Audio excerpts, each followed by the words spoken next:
This is Beirut today. This was Beirut after the last all-out war between Israel and Hezbollah.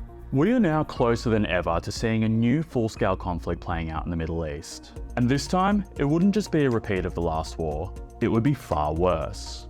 Israel's war is not with you, it's with Hezbollah. I can say that we are almost in a full-fledged war. It's a very intense bombardment. It even, in some cases, exceeds what we saw in the whole Second Lebanon War. The last war between Israel and Hezbollah took place in 2006, after Hezbollah captured 2 Israeli soldiers during a rocket attack and demanded a prisoner exchange.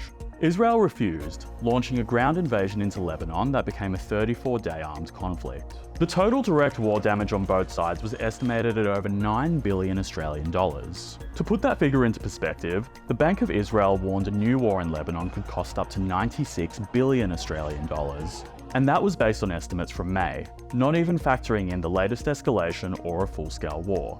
Now keep in mind, the military strength on both sides has increased significantly. In 2006, Hezbollah had around 1,000 to 2,000 full-time fighters. Today, they have an estimated 20,000 to 30,000 fighters, plus another 40,000 in reserves. Their firepower has grown enormously as well. During the 2006 war, Hezbollah fired an average of 117 rockets per day. Today, experts say they could launch up to 3,000 a day for weeks on end. Meanwhile, Israel has one of the world's most powerful militaries today, with over 160,000 active personnel and almost 500,000 more in its reserve forces.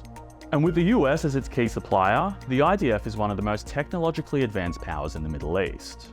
But the most devastating comparison of all here is the civilian toll. By the end of the 2006 war, around 250 Hezbollah fighters had been killed over 34 days. On September 24 this year, in just one day of airstrikes, the number of Lebanese civilians killed was almost double that. In 2 weeks of airstrikes, more than 1,000 people in Lebanon have been killed. That's almost on par with the civilian death toll from the entire 2006 conflict, and we're not even at full scale here. The 2006 war was beyond devastating. If this conflict goes all out, we won't just see a repeat of that. We'll be likely to see something far worse.